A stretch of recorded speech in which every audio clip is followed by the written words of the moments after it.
Assalamualaikum warahmatullahi wabarakatuh. Waalaikumsalam warahmatullahi wabarakatuh. Innal hamdalillah nahmaduhu wa nasta'inuhu wa nastaghfiruh wa na'udzu billahi min shururi anfusina wa min sayyiati a'malina may yahdihillahu fala mudilla lahu wa may yudlil fala hadiya lahu. Asyhadu an la ilaha illallah wahdahu la syarika lah wa asyhadu anna Muhammadan abduhu wa rasuluh. Allahumma shalli ala Muhammad wa ala ali Muhammad kama shallaita ala Ibrahim wa ala ali Ibrahim wa barik ala Muhammad wa ala ali Muhammad kama barakta ala Ibrahim wa ala Ibrahim innaka Hamidum Majid. A'udzu billahi minasyaitonir rajim. Bismillahirrahmanirrahim. La in syakartum la azidanakum wa la in kafartum inna ila adabil syadid. Sadaqallahul azim. Yang kami hormati Ketua RW 14 Pak Haji Pepen, yang kami hormati Bapak Haji Wanto Sukadi, Ketua DKM, alhamdulillah hadir. Wabil khusus kepada ustaz-ustaz kami nih, pembimbing kami dulu, Ustaz Firdaus, ya, Ustaz Dede Azhari, yang ada pembimbing yang dulu di sana di Arab, kebetulan ada di sini, ya, Ustaz Sepi, Ustaz Sepi, semuanya, alhamdulillah hadir. Dan juga teman-teman yang dari Bandung ini, alhamdulillah juga hadir, ya. Selamat datang di Bulak Kapal Permai. Permai cuma agak panas-panas dikit lah.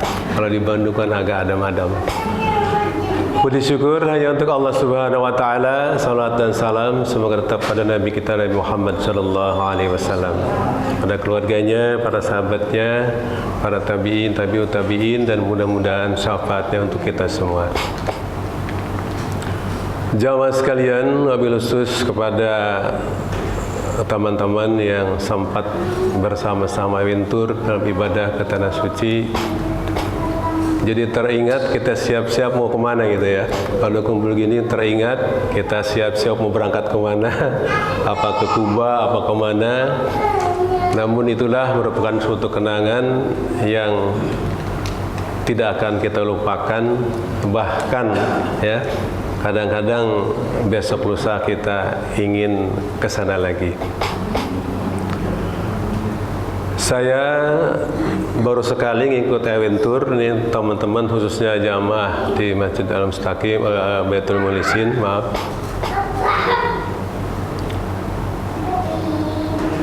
Saya kebetulan ikut ini Aventur, kebetulan juga ada sebetulnya ya teman kita juga ini, leadernya Pak Ustaz Dede Azhari, kemudian juga dibantu oleh Pak Ustaz Firdaus, satu lagi belum nongol nih, Ustaz Urip Mahfud ya, apa ada aktivitas di luar. Alhamdulillah banyak hal-hal yang baru yang saya temukan ketika pergi ke Tanah Suci yang ketiga kalinya. Dan diharapkan kepada teman-teman yang insya Allah akan ke sana, diharapkan sharing dengan teman-teman itu, diharapkan nanti akan lebih lagi menambah wawasan pengetahuan yang setiap saat memang ilmu itu adalah bertambah dan berubah. Oleh karena itu saya merasa puas ya dengan bimbingan-bimbingan yang karena memang kebetulan kemarin ya kami berangkat jamaahnya berenam, 7 sama anak 2 tahun ya, nah ya, kami dibimbing oleh Ustadz sampai 6 orang, jadi memang luar biasa. Oleh karena itu alhamdulillah kajian-kajian juga berjalan dengan baik. Cuma mungkin nanti ada beberapa hal-hal yang perlu disampaikan, mungkin nanti disampaikan di lain waktu. Untuk itu kami sekali lagi Ustaz Dedi dan teman-teman terima kasih. Mudah-mudahan nih jamaah dari Baitul Mulisin dan yang lainnya dari Al-Muhajirin suatu ketika bisa bersama Aventur untuk lebih memahami napaktilas Rasulullah SAW dulu, baik ketika melaksanakan haji maupun melaksanakan umroh. Saya kira tidak banyak yang saya sampaikan, Ustaz Edi dan teman-temannya lain. Kita doa-doa terus saja Bu ya, yang sudah berangkat mudah-mudahan berangkat lagi. Nah kita lagi banyak teman nih, lagi pada haji nih. Pasti kita tetap doa-doa, mudah-mudahan doa-doa teman-teman kita dijawab oleh Subhanahu wa Ta'ala sehingga kita pada bisa berangkat lagi. Karena dulu pun kita berangkat, mungkin doa teman-teman kita juga yang duluan ya, yang mau di sana, di samping doa kita juga. Saya kira waktu masih banyak acara lain, tadi sudah sampai 9 ya. Itu saja kesan-kesan saya cukup berkesan, dan insya Allah bagi teman-teman yang lain mungkin nanti bisa mendapatkan informasi, dan mungkin di luar ada brosur atau apa yang mungkin bisa dilihat dibaca untuk program Aventur di tahun mulai setelah haji ya Ustaz ya. Itu ada yang program Jumat 2 kali di sana dan sebagainya. Untuk itu kurang lebihnya saya mohon maaf. Saya akhiri dengan billahi bisabil haq. Assalamualaikum warahmatullahi wabarakatuh. Waalaikumsalam warahmatullahi wabarakatuh. Waalaikumsalam. Alhamdulillah alladzi khalaqal mauta wal hayata liyabluwakum ayyukum ahsanu amala. Asyhadu an la ilaha illallah wahdahu la syarikalah wa asyhadu anna Muhammadan abduhu wa rasuluhu la nabiyya ba'dah. Allahumma sholli wa sallim wa barik ala sayyidina Muhammad wa ala alihi wa sahbihi wa man tabi'ahum bi ihsanin ila yaumiddin. Wa qala ta'ala fi kitabihil karim, a'udzu billahi minasyaitonir rajim. Bismillahirrahmanirrahim. Ya ayyuhalladzina amanu taqullaha haqqa tuqatih wa la tamutunna illa wa antum muslimun. Wa qala Rasulullah sallallahu alaihi wasallam, man salaka tariqan yaltamisu bihi ilman sahalallahu bihi tariqan ilal jannah. Shadaqallahul adzim wa shadaqa rasulun nabiyil karim. Yang terhormat Bapak RW, yang terhormat Bapak Ketua DKM Baitul Mukhlisin, dan para hadirin semuanya, para alumni, ibu-ibu semuanya yang saya hormati, yang jauh dari Bandung, mudah-mudahan langkah demi langkah Allah catat sebagai amal ibadah kepada Allah Subhanahu wa Ta'ala. Mari kita bersyukur kepada Allah Subhanahu wa Ta'ala atas nikmat yang diberikan kepada kita semuanya. Wabil khusus nikmat iman, Islam serta sehat. Setiap bangun tidur kita senantiasa mengucapkan alhamdulillahilladzi ahyana ba'da ma amatana wa ilaihin nusur. Kalau Allah tidak hidupkan lagi kita, mungkin kita tidak bisa berada di sini. Sehingga dengan mensyukuri itu, mari kita sadar bahwa jatah hidup kita itu sudah kurang 1 hari ini. Besok kita bangun lagi, kurang lagi 1 hari. Artinya bahwa umur kita itu sudah semakin berkurang. Nah, dengan menyadari kekurangan umur itulah kita harus semakin dekat kepada Allah Subhanahu wa Ta'ala. Mudah-mudahan kita diberikan oleh Allah Subhanahu wa Ta'ala umur yang senantiasa barokah. Di sisa-sisa umur ini kita akan menghadap Allah Subhanahu wa Ta'ala. Salawat serta salam semoga terlimpah kepada Nabi Muhammad sallallahu alaihi wasallam beserta keluarga, sahabatnya, dan para pengikutnya yang setia. Semoga kita bisa istiqomah mengikuti jejak Rasulullah sallallahu alaihi wasallam, mengikuti dakwah Rasulullah sallallahu alaihi wasallam. Salah satu buktinya terus kita bersolawat kepada Rasulullah SAW. Karena dengan kita bersolawat, Allah akan membalas 10 kali mendoakan kita.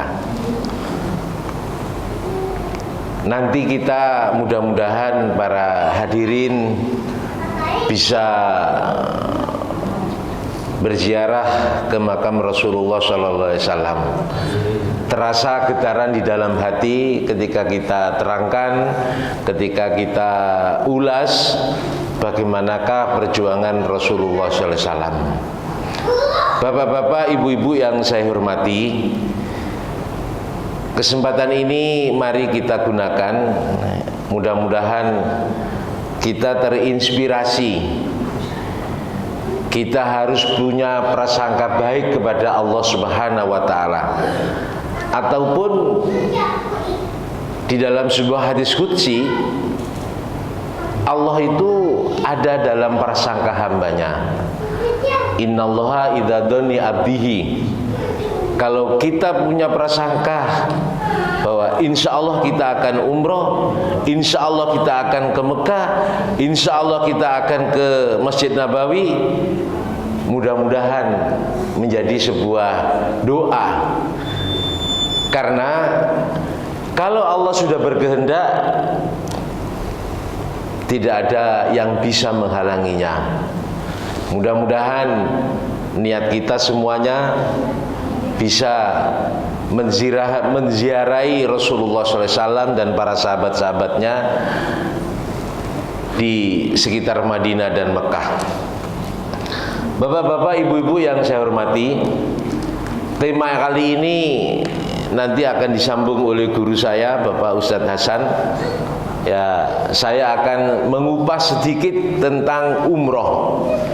Kebetulan saya diberikan amanah untuk mengelola travel ini, ya, Wintour. Banyak yang nanya singkatannya apa. Kalau Wintour itu ya tour yang menang. Kalau win kan bahasa Inggris, ya Wintour. Jadi ada yang mengatakan Wintour ya miliknya Edi Azhari gitu, enggak ya. Jadi Wintour gitu aja kami. Yang paling enak Wintour. Kalau dipenggal Wintour ya Wintour aja yang paling enak. Nah, semua bisa umroh temanya ini. Nah, tema ini bapak-bapak yang bisa kita lihat bahwasannya umroh ini adalah ibadah. Ibadah yang ditentukan tempatnya, ibadah yang bebas waktunya. Jadi mau habis subuh, mau malam hari, habis asar, bebas. Tapi tempatnya di Masjidil Haram. Tidak bisa nanti di Baitul Muqlisin ini pasang Ka'bah terus kita muter-muter dikatakan, oh iya ini sudah umroh, enggak. Tetapi kalau haji tempatnya ditentukan, waktunya ditentukan, yaitu di Arafah. Yang dikatakan haji itu adalah Arafah. Tempatnya, waktunya ya 9 Dzulhijjah itu. Beda kalau sholat itu ditentukan waktunya, tempatnya enggak. Ada yang tidak ditentukan waktunya, tidak ditentukan tempatnya, yaitu doa. Doa itu bagian juga daripada ibadah. Nah, untuk umroh, mau yang orang kaya bisa, orang yang kurang kaya bisa, orang yang sakit bisa, anak kecil bisa, tua bisa. Kadang-kadang orang, waduh saya umurnya sudah seperti ini, bisa enggak? Insya Allah bisa. Yang paling penting hatinya tertambat di dalam ingin menjalankan panggilan Allah Subhanahu wa ta'ala. Nah, ini sepintas menjadi sebuah gambaran bagi kita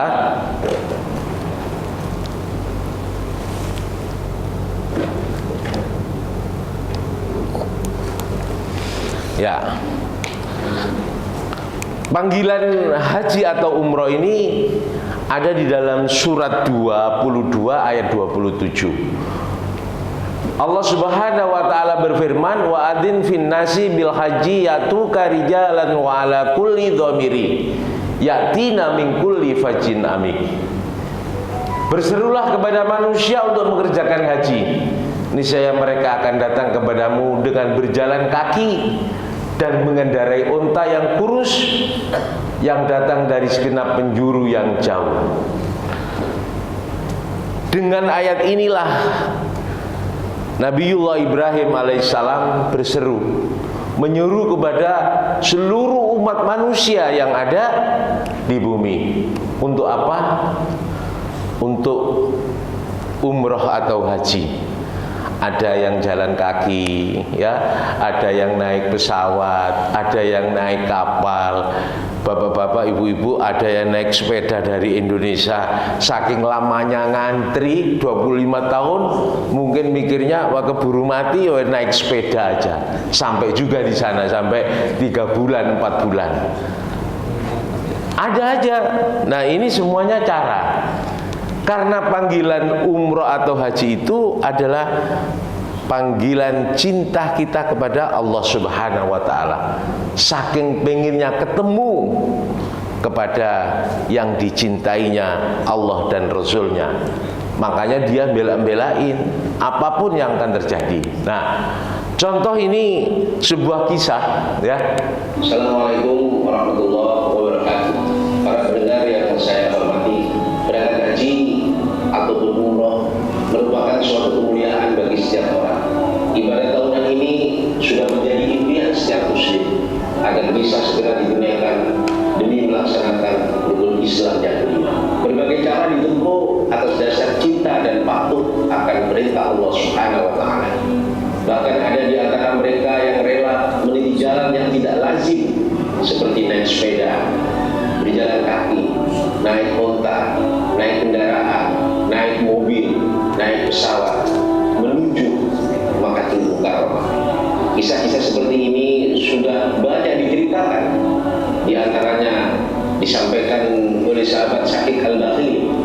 Dalam perjalanan ke Mekah, aku pernah melihat orang yang cacat sedang merangkak, berusaha untuk terus bergerak. Coba kalau kita bayangkan Pada orang yang cacat tersebut, dari mana ia berasal? Ia menjawab, dari Samarkand, kira-kira Uzbekistan.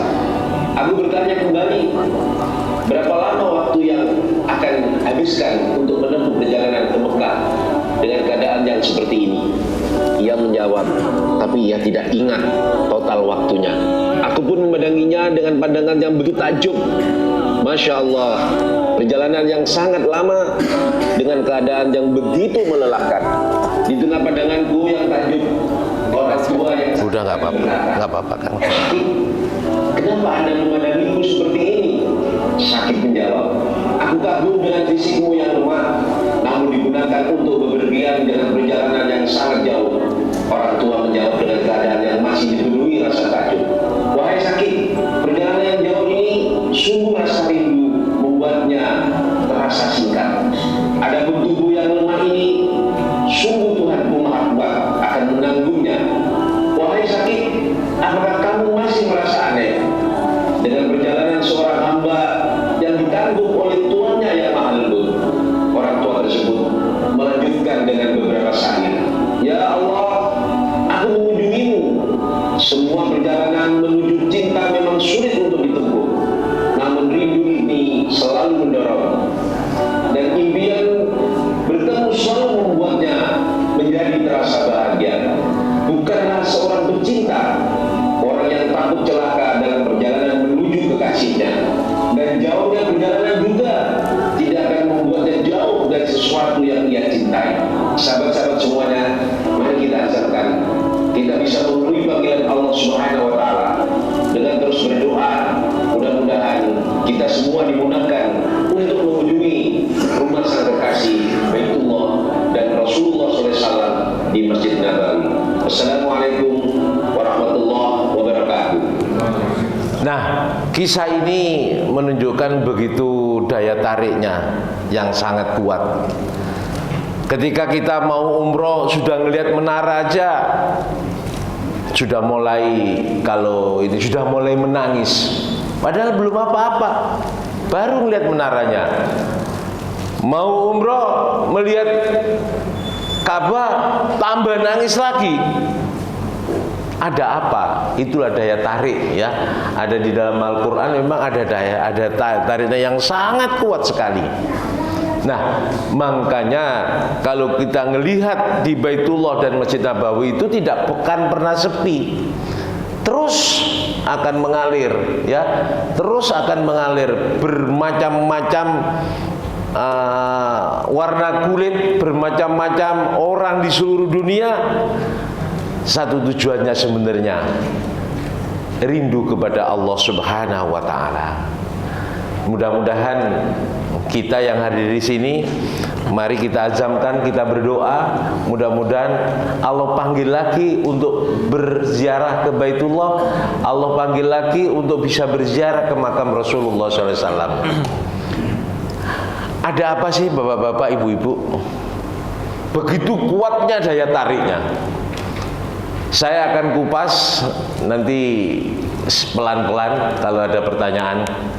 Nah, orang yang melakukan umroh atau haji ya, itu akan dihapus dosanya, akan diampuni oleh Allah Subhanahu wa taala. Al umratu ilal umrah kafaratul lima bainahuma wal hajjul mabrur laisa lahul jaza'u ilal jannah.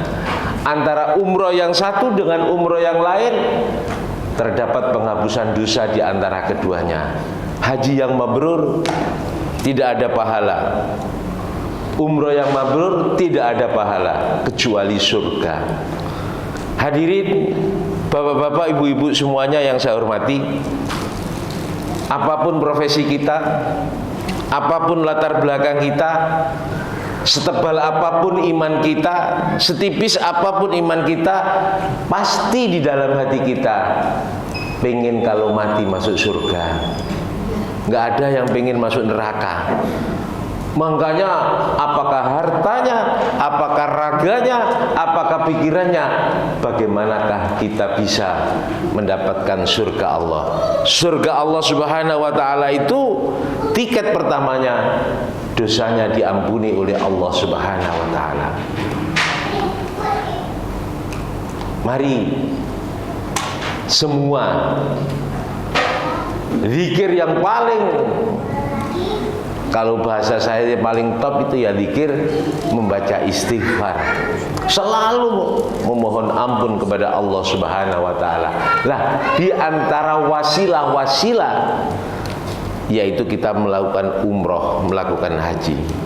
Yang pertama, umroh itu atau haji merupakan jihad. Wabil khusus jihadnya para ibu-ibu, kaum wanita dan kaum perempuan. Nah, dengan hadis Aisyah radhiyallahu anha nanya kepada suaminya Rasulullah SAW, wahai Rasulullah, apakah wanita juga wajib berjihad? Beliau Rasulullah SAW menjawab, iya, dia wajib berjihad tanpa ada peperangan di dalamnya, yaitu dengan haji dan umroh. Karena apa dikatakan jihad para hadirin dan para jamaah? Tenaganya sangat diperlukan, uangnya sangat diperlukan, hatinya sangat diperlukan. Kalau di Indonesia mungkin duitnya tidak sebanyak apa yang dikeluarkan ketika kita berangkat. Tenaganya ya kita capek bisa tidur dan sebagainya. Tapi kalau selama perjalanan, Masya Allah, kalau tidak kuat-kuat untuk kesabaran kita, karena Allah Subhanahu wa taala mungkin sudah mulai lelah, sudah mulai ngantuk, cuacanya ya sudah mulai. Nah, makanya di sini Rasulullah katakan umroh dan jihad merupakan adalah jihad. Ya. Nah, yang ketiga, apa hikmahnya dengan umroh? Yaitu pembuka rezeki. Kalau kepingin rezekinya lancar, kalau kepingin usahanya lancar, Ini bahasanya pembuka rezeki. Sebenarnya kalau bahasa saya, kalau bahasa gaul saya, Allah disuap. Disuap. Caranya keluarkan rezekinya untuk umroh, untuk infak, untuk sodako. Bahasanya lah baru nanti. Ya. Di dalam Al-Quran surat Al-Baqarah ayat 267 Allah Subhanahu wa ta'ala berfirman, masalul ladina yunfiku amwalahum fi sabilillahi kamasali habbatin ambatat sab'a sanabil fi kulli sumbulatum mi'atu habbah wallahu yudhaifu liman yasha wallahu wasi'un alim. Jadi perumpamaan orang yang berinfak di jalan Allah, orang yang mengeluarkan harta di jalan Allah, itu akan dibalas oleh Allah. Kalau 1 rupiah akan dibalas 700. Kalau 1000 akan dibalas dengan 700.000. Ini Al-Qur'annya. Lah bagaimana hadisnya? Nah, ini lebih spesifik lagi. Berkata Habib Ibnu Bishr meriwayatkan dari Ikrimah bahwa mengeluarkan biaya untuk keperluan haji sama dengan mengeluarkan untuk perang di jalan Allah. 1 dirham menjadi 700 kali atau 700 dirham. Jadi insya Allah tidak hilang, akan berubah, hanya berubah saja nilainya. Contoh kalau kita hitung-hitung bapak-bapak, ini contoh misalnya kalau kita umroh dengan 38 juta sama dengan 26,6 miliar nilainya di hadapan Allah. Misalnya Allah ganti misalnya 1% saja, 266 juta. Yang 99% bisa saja misalnya keberkahannya, ya kalau bahasanya dengan mengeluarkan segini doa kita terkabul. Kan banyak para hadirin yang punya masalah, atau mungkin nggak ada masalah. Masalah itu antara doa dan nyatanya belum terkabul. Lah doa yang paling tinggi bagaimana? Ya Allah bi husnil khotimah. Ya, nggak punya duit tapi husnul khotimah enak. Kalau apa harta yang kita tinggal saat mati pasti akan menjadi rebutan ahli warisnya, kecuali dilakukan pembinaan-pembinaan. Jadi para hadirin, inilah dasarnya, ya. Banyak kisah-kisahnya.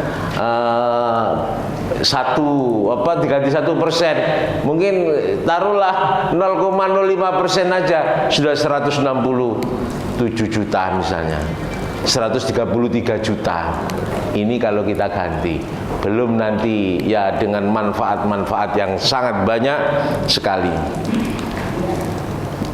Kalau kepingin rezekinya barokah, ya, kalau kepingin tidak miskin, ya kata Rasulullah SAW, iringilah haji dengan umroh, karena keduanya menghilangkan kefakiran dan dosa-dosa. Sebagaimana pembakar menghilangkan karat pada besi, emas dan perak, tidak ada pahala bagi haji yang mabrur kecuali surga. Ada yang nanya, lah Pak gimana ya, duitnya pas-pasan gitu ya. Ya berdoa aja, diniatkan. Kalau niat itu di dalam kitab Fakul Wade, ya, bab wudu, ya, niat itu adalah qasdus syai'i muktaronan bifi'lihi, menyengaja sesuatu diikuti dengan amal perbuatan. Itu niat. Kalau bapak-bapak niat umroh, ya minimal ada nabung umroh. Mau setiap hari 10.000, sebulan 300.000, niat nih. Yang kedua niat, yang kedua adalah ngurus paspor sambil berdoa, terus berdoa. Ya Allah, paspor sudah jadi ya Allah, Engkau maha kaya ya Allah, panggillah kami ya Allah dengan caramu ya Allah.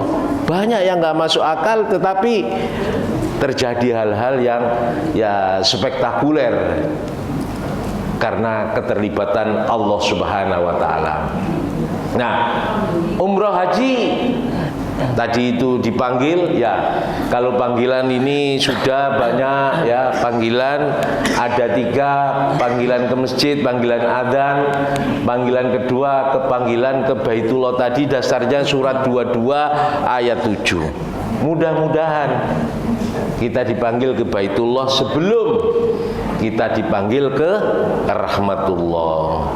Jadi saya yakin semuanya pasti ingin ya, kalau kita sudah tertambat hatinya ya bisa dikatakan dipanggil ke rahmatullah. Tapi kadang-kadang kan tidak tersentuh hatinya, tahu-tahu orang bilang dipanggil ke rahmatullah. Kalau meninggal dunia boleh Pak ya, meninggalkan dunia pasti ada yang ditinggal ya. Kalau nggak ada yang ditinggal nanti gimana nih Pak? Ya nih, nah dengan umroh karena kita akan berziarah ke makam Rasulullah dan ke Baitullah, makanya banyak potensi-potensi doa yang diijabah oleh Allah Subhanahu wa taala. Saya pertama umroh tahun 2004. Terus kedua 2005. Saat 2005 itu saya berdoa, enak kali ya bolak-balik gitu ya. Itu tahun 2005. Ternyata Allah ijabah ya sekitar tahun 2022. Bilang enak kali punya travel ya. Padahal saya nggak punya travel, terus dikasih amanah, disuruh ngurus. Ya akhirnya orang ngelihat ya kata Pak RW, enak Pak Edi ya. Enggak juga, pusing juga Pak RW. Ya, tapi inilah kejadian diijabah. Saya ke sana itu karena di depan Ka'bah itu tahun 2005 itu saya menghayal dan berdoa kapan ya bisa ngajak istri. Satu. Yang kedua, enak kali ya punya KBIH. Dulu itu pengennya punya KBIH. Mudah-mudahan nanti bisa diurus KBIH-nya. Ya, ini. Nah, doa yang diijabah oleh Allah Subhanahu wa taala. Al-ghazi fi sabilillahi wal hajjul wal mu'tamiru wufdallahi da'ahum wa ajabu wa sa'alu wa adhahum. Orang yang berperang di jalan Allah nomor satu orang yang berperang di jalan Allah. Nomor 2 orang yang berhaji. Terus orang yang berumroh merupakan tamu-tamu Allah. Jadi bapak-bapak, ibu-ibu semuanya kalau mau ke Baitullah, kadang-kadang karena kita belum pernah ke sana, gelisah, nggak bisa tidur ya. Nanti naiknya pesawat bagaimana? Nanti kalau kencing di pesawat bagaimana? Nanti bahasanya bagaimana? Ya, nggak usah gelisah. Kita tamu Allah, pasti Allah berikan servis yang terbaik bagi tamu-tamunya. Nah, kalau tamu bagaimana? Karena kita memenuhi panggilan Allah Subhanahu wa taala, labbaik Allahumma umratan, labbaik Allahumma umratan. Maka kita dipanggil oleh Allah, kita penuhi panggilannya. Allah berjanji di dalam sabdanya Rasulullah SAW, jika mereka meminta kepada Allah, pasti Allah akan mengabulkan permintaan mereka.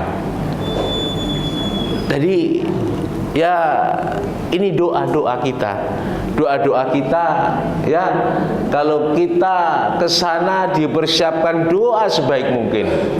Nah, doa kalau di Masjidil Haram ini di dekat Multazam sini, itu sinyalnya paling kuat, ya, paling kuat tembus kepada Allah Subhanahu wa taala.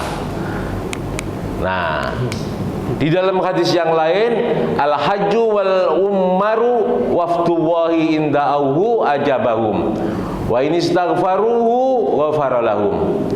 Orang-orang yang melaksanakan haji dan umroh merupakan duta-duta Allah, maka ia memohon kepadanya pasti dikabulkan, dan jika ia meminta ampun kepadanya pasti diampuni oleh Allah Subhanahu wa taala. Target kita hidup sih mungkin tidak banyak ya, yang penting dosa kita diampuni. Banyak orang yang mengatakan bahwa nikmat yang diberikan Allah itu tidak bisa dihitung. Sama, kita itu paling banyak lupa itu berbuat dosa.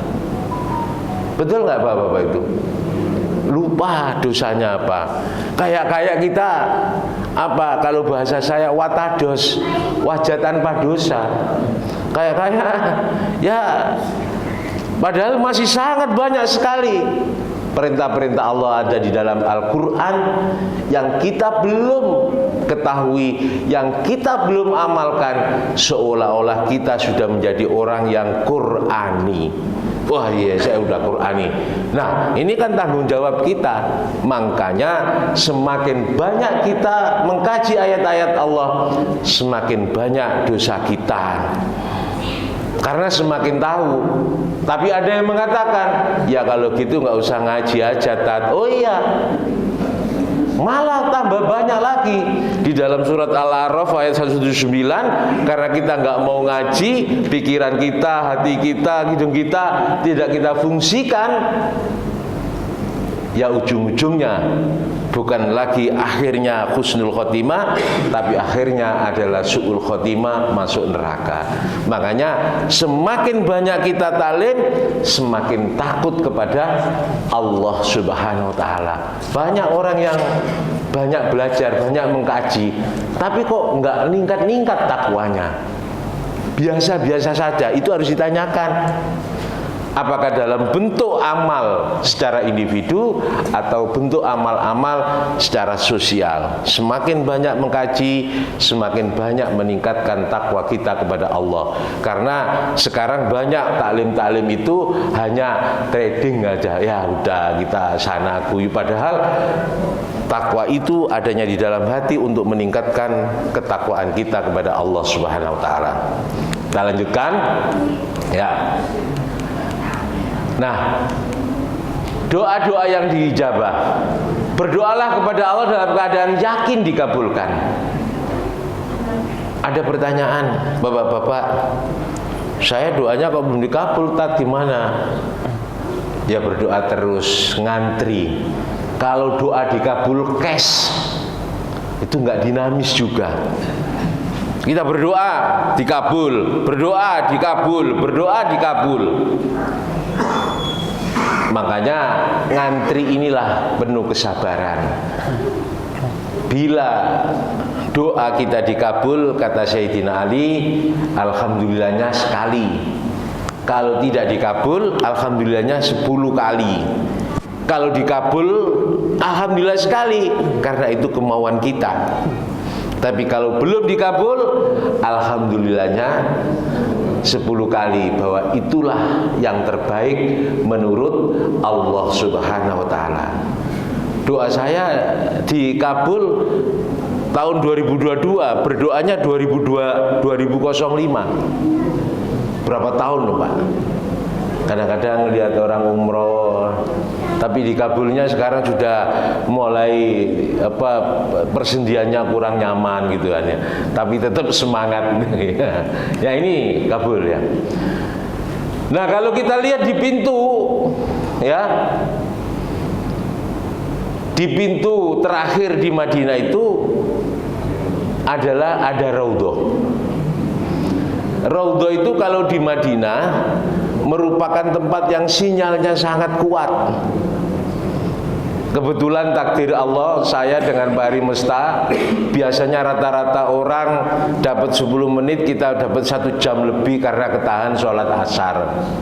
Ya, sampai kalau orang 10 menit doanya udah belum sempat baca doa semuanya, ya takdir Allah, rezeki-rezekian gitu itu. Ya kada ketahan 1 jam, ya hampir setengah jam lebih. Ya kalau dalam hati saya capek berdoa, ini udah berdoa apa lagi. Saya sampingnya Mas Hafid itu. Ya Jadi ini sinyal yang paling kuat ya kalau di Madinah. Nanti bapak-bapak insya Allah ada kesempatan ya disusun doanya. Nah, ini di Raudhah diantaranya ini ibu-ibu ya, ini pada tahun 2023 ya, ya sinyal yang paling kuat di Madinah.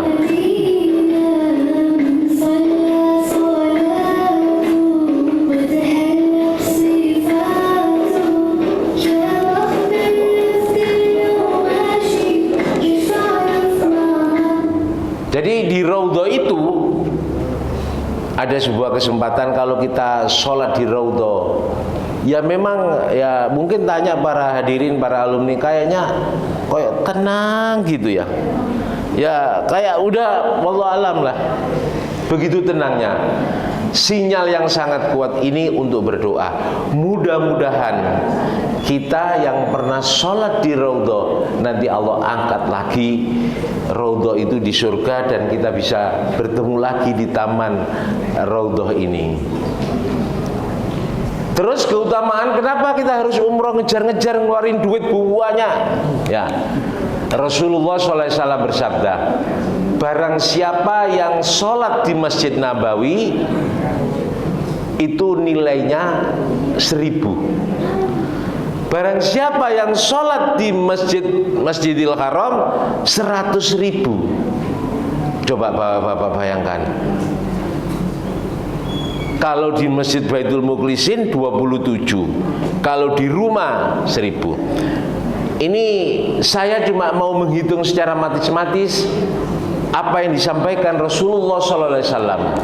Ya, sholat sendiri nilainya 1. Sholat berjamaah di Masjid Baitul Mukhlisin 27. Full 5 waktu sholat kita sholat berjamaah terus. Karena sudah pada pensiun. Jadi full.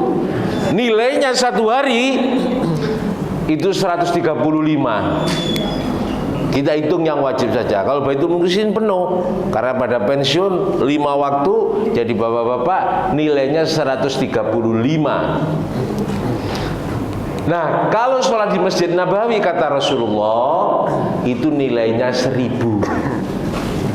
1 hari kalau jamaah terus ya itu 135.000. Paket winter itu 12 hari. 5 hari di Madinah, 5 hari di Makkah. Ya kalau kita hitung-hitung 5 hari di Madinah 675.000 atau sama dengan 5.000 hari. Ya kalau dihitung-hitung 50 hari ya 13,7 tahun. Itu nilainya. Banyak orang yang berhitung, kok duitnya ini padahal nilai di hadapan Allah sangat banyak. Belum di Masjidil Haram. Kalau di Masjidil Haram nilainya 100.000 kata Rasulullah SAW, bapak-bapak. Kalau 1 hari kita 13.500.000 1 hari. Nah kalau di Makkah 5 hari berarti 667.500.000. Setara dengan kalau kita teruskan kita menjalankan ibadah dengan 500.000 hari kurang lebih 1.370 tahun. Mungkin umur kita nggak akan sampai. Nggak akan sampai umur kita. Nah, artinya bapak-bapak dengan program 12 hari mudah-mudahan makbullah, ya Allah akan kabul, Allah akan terima. Ya, makanya diperbanyak istighfar dan sebagainya, maka nilainya sama dengan 1.383 tahun. Ya, kita umur kita rata-rata 63. Saya kurang 3 tahun lagi kalau umur ya, kalau nggak dipercepat atau diperpanjang oleh Allah Subhanahu wa Ta'ala. Ya, mudah-mudahan ya barokah. Ini pahala sholat yang disampaikan oleh Rasulullah SAW. Ya, kalau kita lihat Rasulullah SAW menyampaikan di dalam hadis riwayatnya Ahmad. Makanya banyak orang yang berbondong-bondong terus. Nah, kita ilmui ya, kita ilmui. Nih. Yang ketujuh, apa sih hikmahnya? Mendapat syafaat di yaumil qiyamah. Potensinya Rasulullah SAW bersabda, "Man jadani zabiral ayahumuhu illa ziyarati kana haqqan 'alallahi an akuna lahu syafi'an." Barang siapa datang hanya untuk menziarahi aku, kata Rasulullah, niscaya aku punya hak atas Allah sebagai pemberi syafaat untuknya. Karena kita berlumuran dosa, ya, banyak yang lupa, apalagi dulu masih muda, dosa-dosanya kita banyak, ya. Sholat ya sekarang rajin karena sudah banyak waktu, ya. Dengan orang tua, dengan tetangga, dengan sahabat-sahabat semuanya. Makanya harapannya, ya, kalau masih ada dosa kecil, mudah-mudahan nanti Rasulullah memberikan syafaat kepada kita. Ini dengan berziarah. Ya mungkin ibu-ibu tidak bisa sedekat dengan melihat makam Rasulullah, mungkin dari jauh atau apa, kita ucapkan salam kepada Rasulullah, kepada sahabat Abu Bakar, sahabat Umar bin Khattab. Syafaat. Nah, di dalam pintu keempat, syafaatku memang benar-benar ada, ditulis di dalam pintu keempat ini di Masjid Nabawi. Barang siapa yang tidak memburunya, maka dia tidak akan mendapatkannya. Jadi ya tergantung kita. Allah kasih peluang kita. Allah kasih peluang kita, tinggal kita mau ngejar apa enggak. Ya. Terus di dalam pintu ketiga, syafa'ani li ahlil kabair minal ummati. Syafaatku untuk para pelaku dosa besar dari umatku. Sebanyak apapun dosanya. Ya. Kalau kita ingin tobat, mari. Di antara beberapa tobat itu kita bisa berziarah ke makam Rasulullah SAW. Karena ini syafaatku untuk para pelaku dosa besar dari umatku. Ini tertulis di dalam pintu Masjid Nabawi nomor 3. Jadi nanti bapak-bapak bisa lihat.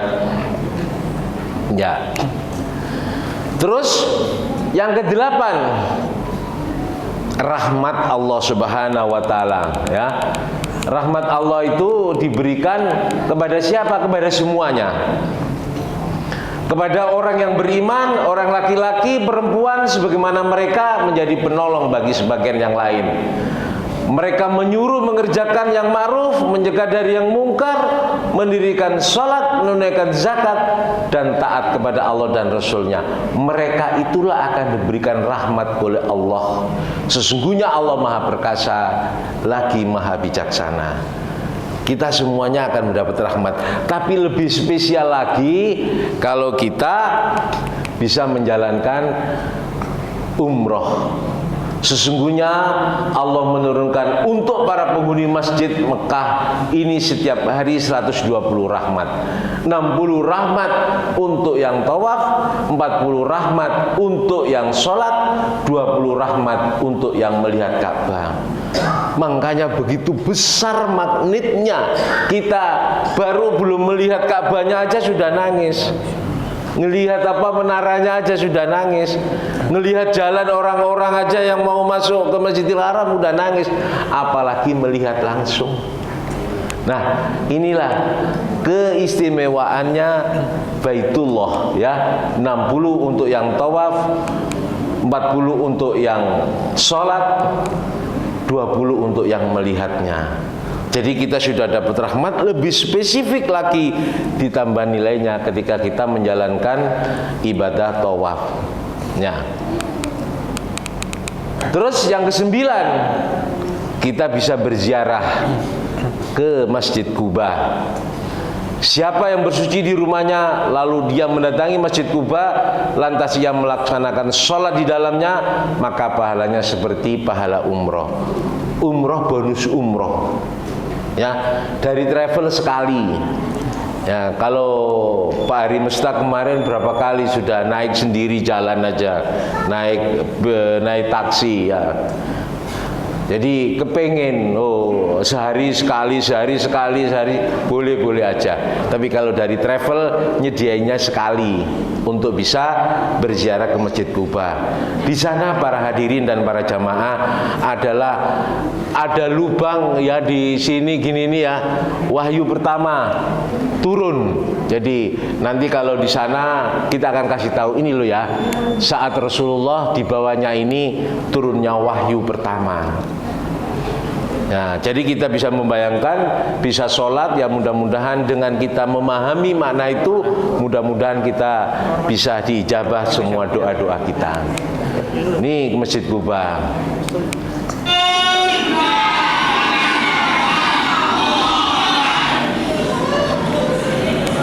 Ya, sekilas kota Madinah. Jadi banyak hal tadi itu ya. Ini adalah di sebelah Masjid Madinah itu ada namanya Sakifah Bani Sa'idah. Nah, kita mengenang bahwa banyak orang yang mengatakan itu adalah sebuah sejarah persatuan umat Islam. Kita lihat dari sisi agamis, dari sisi kenegaraan saya itu. Nah, ini diantaranya beberapa kajian yang disampaikan oleh guru kita ya. Sakifah Bani Sa'idah sebelum Rasulullah SAW datang, ini menjadi tanah itu menjadi tempat musyawarah. Karena ini kan bisa dikatakan seperti Singapura itu negara. Setelah kita mendengar mengkaji ini, kita harus bisa mengambil hikmahnya bahwa baik dari sisi agamis ataupun dari sisi kenegaraan. Untuk dimakamkan. Mengapa? Persoalan yang paling penting itu adalah belum ada pengganti umat. Sedangkan kesepakatan para sahabat. Ya, ini kita city tour, saat city tour di sekitar Masjid Nabawi. Kita akan terangkan ya. Di sebelahnya lagi itu ada ya Masjid Abu Bakar, Masjid Ali, Masjid Umar. Itu kenapa dikasih nama seperti itulah? Itu kita terangkan supaya apa? Kita memahami sirah nabawinya. Nah, di samping city tour di dekat Masjid Nabawi, maka kita pun juga city tour ke Jabal Uhud. Jabal Uhud itu tempat makam Sayyidul Hamzah ya. Tempat makam Sayyidul Hamzah. Tempat makam Sayyidul Hamzah. Sayyidul Hamzah itu dibunuh oleh Waksi. Waksi itu adalah budaknya Abu Sofyan. Disuruh oleh istrinya karena dendam kesumatnya. Dilemparlah tumbak. Ya, kita bisa lihat mengenang dengan titik darah yang dikorbankan oleh Sayyidul Hamzah, sehingga Islam pun sekarang berada di tengah-tengah kita dan kita yakini kebenarannya. Apa yang bisa kita manfaatkan di situ? Apa yang bisa kita ambil, kita terangkan dengan dekat, dengan kita berdoa, berziarah ke makam Sayyidul Hamzah.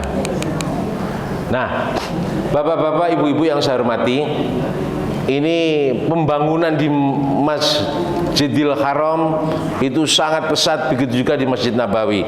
Ini sekilas bagaimana perspektif Masjidil Haram tahun 2030. Mudah-mudahan kita bisa umur ya, Pak Hari Mesta balik lagi minimal 5 tahun lagi ya sudah 2030. Ya. Seperti inilah wajah baru proyek penyegaran pelataran Masjidil Haram Mekah yang memiliki panjang hampir 4 km. Masya Allah, inilah gambaran transformasi kota Nabi yang menjadi kebanggaan umat Islam. Rencananya proyek ini akan selesai dibangun pada tahun 2030 mendatang. Kawasan Masjidil Haram ini akan disulap menjadi kawasan ibadah yang modern, bersih, dan aman dikunjungi umat Islam dari seluruh dunia. Bisa kalian lihat, pemerintah Arab Saudi tidak ragu menggelontorkan dana besar demi terciptanya kota Islam yang sangat indah. Proyek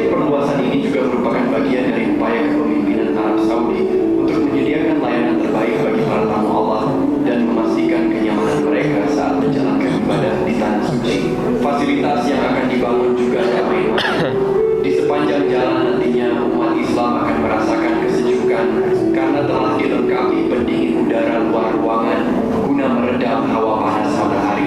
Umat Islam nantinya akan menjumpai teknologi canggih di setiap sudut kota dan masjid. Fasilitas publik seperti jalan dan penerangan juga akan ditingkatkan lagi. Harapannya, dengan adanya proyek kawasan Masjidil Haram ini nantinya bisa menarik kunjungan puluhan juta umat Islam dari seluruh dunia. Saya doakan semoga kalian semua kelak menjadi salah satunya. Amin. Nah, ini prospek ya. Tahun 2030, kalau menurut hadis Bari Musta itu minimal tahun 2030 balik lagi. Minimal. Kalau rezekinya banyak, badannya sehat, ya ada syaratnya. Hadis Rasulullah seperti itu, minimal 5 tahun, 5 tahunan, ya. Nah, inilah bapak-bapak, ibu-ibu semuanya yang saya hormati. Begitu juga kehebatan Baitullah, Ka'bah. Ya, kenapa sampai di Ka'bah itu tidak ada punya lapangan terbang? Karena begitu. Ini bisa kita dengarkan. Mengapa mustahil untuk terbang di atas Ka'bah? Karena kita pegang aja, nempel aja atau sujud aja menghadap ke sana mempunyai nilai tersendiri. Ka'bah adalah pusat bumi. Letaknya di tengah-tengah bumi tanpa ada penyimpangan atau perubahan bentuk. Ini adalah pusat gravitasi dan secara alami menarik muatan magnetik ke tempat ini. Ini adalah titik pertama yang mendukung matahari terbit. Dan karena alasan inilah Ka'bah menjadi pusat gravitasi di bumi. Ini adalah pusat daya tarik semua muatan magnetik. Ya, oleh karena itu tidak mungkin terbang di atas Ka'bah, baik dengan burung atau bahkan dengan pesawat, karena Ka'bah adalah pusat daya tarik magnet. Hal ini memang dibenarkan oleh ilmu pengetahuan bahwa pesawat dan burung tidak dapat terbang di atas Ka'bah karena daya tarik magnetis juga menjadi salah satu alasan mengapa Arab Saudi tidak memiliki bandara di kota Makkah. Hal ini juga menjelaskan mengapa terlepas dari banyaknya burung di sekitar Ka'bah, mereka hanya terbang di sekitar Ka'bah dan tidak di atasnya. Mari kita rangkum semua ini. Selama sujud, ketika dahi kita menempel di tanah ke arah kiblat, yaitu Ka'bah, kita melepaskan semua muatan buruk. Muatan elektromagnetik terakumulasi sepanjang hari dan pada dasarnya berpusat di lobus frontal otak kita, dengan kata lain, dahi kita. Nah, itulah begitu kehebatan secara teknologi, ya, secara teknologi. Nah, ini di Makkah kita juga diberi kesempatan untuk bisa ke Gua Hira, ya.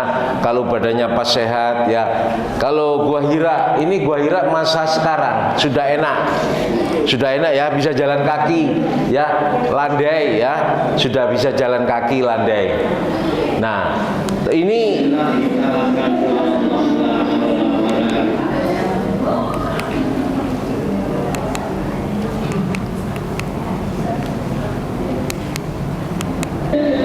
yang lama. Yang lama ya, kalau saya nggak kuatnya sampai pos 3 aja, pos 2 kalau nggak salah. Jadi kalau yang masih muda-muda, Mas Hafid itu bisa. Dan ini kita bisa bayangkan begitu perjuangan Bunda Khadijah setiap hari, ya, mengirim makanan kepada Rasulullah saat berkholwat, ya. Nah, ini puncaknya di sini. Ini ya kebetulan Mas Hafid sama Ustadz Hasan masuk ke Gua Hira, ya, masuk Gua Hira, ya. Bisa dijalankan untuk sholat, tapi banyak orang yang melihat situasi dan kondisinya. Nah, siapa bapak-bapak yang wajib umroh? Wanita aja wajib, apalagi laki-laki. Nah, logikanya seperti itu. Orang yang sudah tua, apalagi yang masih muda, ya, badannya sehat, sakit pun juga bisa menjalankan itu. Saya tahun 2024 Desember membawa jamaah stroke, ya, berangkat naik kursi roda. Setelah umroh, wallahu alam, nggak mau dibegangin, mau jalan aja. Ya, umur sekitar 75. mempunyai biaya. Nah, mempunyai biaya itu dilibatkan Allah Subhanahu wa taala. Kalau bapak-bapak, ibu-ibu pengen yang mulai nabung, diniatkan nabung untuk ke Baitullah. Nabung untuk ke Baitullah, berdoa seterus habis sholat, ya Allah, panggil kami ya Allah, panggil kami ya Allah, panggil kami ya Allah. Nah, ini orang yang sudah tua banyak sekali. Jihad bagi orang yang sudah tua dan anak-anak kecil dan orang-orang yang lemah dan wanita adalah haji dan umroh. Jadi jangan berpikir saya udah tua ya kalau ada duitnya ya nggak apa-apa, didoain anak-anaknya rezekinya banyak ya, apa saja bisa ya kalau Allah sudah dilibatkan insya Allah. Nah, ini anak kecil banyak seneng, apalagi yang masih muda, masih punya anak kecil ya.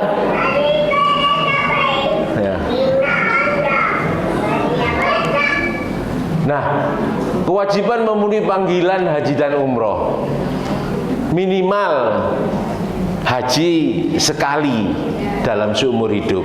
Tapi kalau ini kata Rasulullah SAW, Allah berfirman, sesungguhnya seorang hamba telah aku sehatkan badannya, aku luaskan rezekinya, tetapi berlalu dari 5 tahun dan dia tidak menghadiri undanganku haji atau umroh, maka sungguh dia orang yang benar-benar terhalang dari rahmat Allah.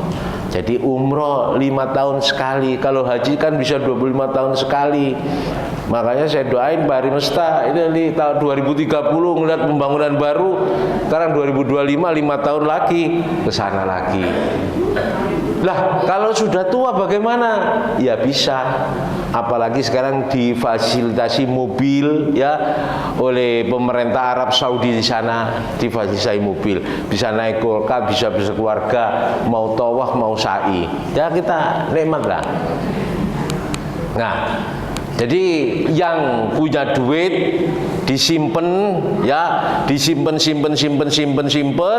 depositonya membengkak ya, tanahnya banyak ya, kalau minimal 5 tahun sekali ke sana sudah memenuhi hadis ini. Nah, banyak yang punya duit, sehat ada duit, tapi sebentar ya kerjaannya banyak, sebentar ya anak masih kecil, sebentar ya banyak duitnya, mahal, sebentar ya, terus sebentar ya. Padahal menunda-nunda umroh, diberikan kesempatan, kesehatan, rezeki yang banyak, itu sama dengan kita menutup rezeki kita. Kalau dalam hadis tadi, menutup rahmat dari Allah Subhanahu wa taala. Nah, ini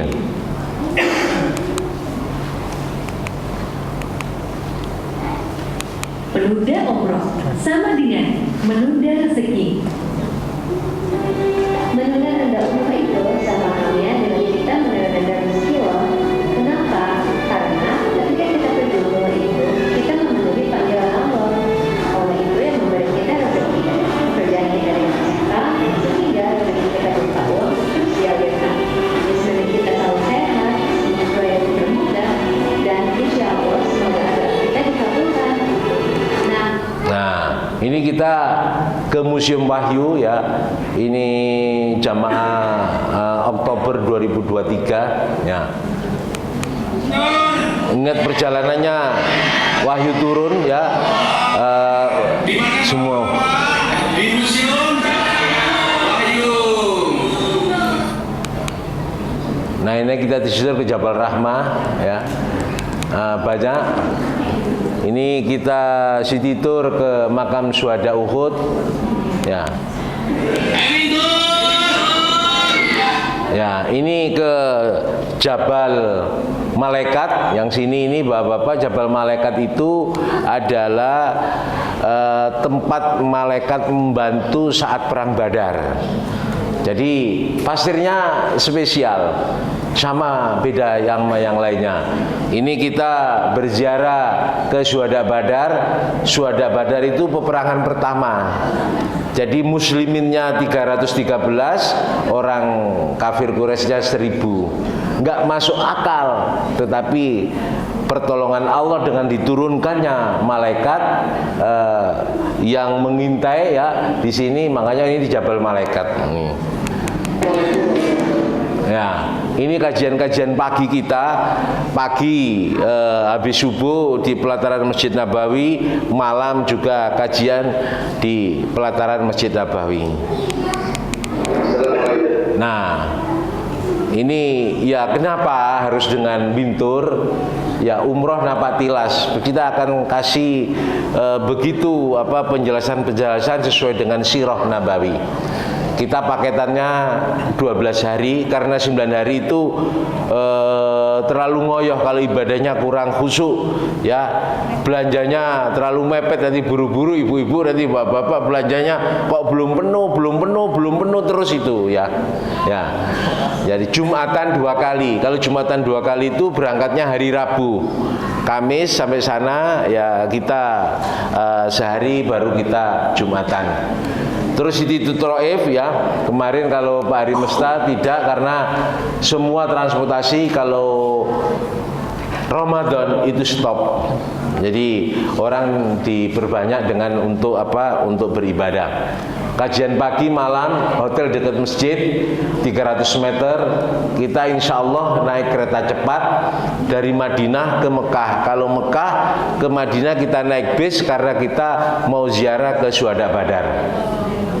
Ya, kita punya mutawif ya dan tour guide yang berpengalaman.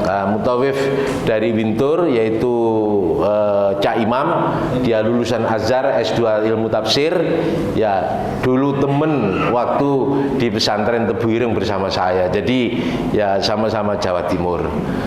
Ya, itu mungkin kaji kita ya, ini sekilas saja mengenang Pak Hari Mesta sama Mas Hafid. Ya, ini di Masjid Kuba. Ya. Ini di museum. Ya. Ini di Syuhada Badar.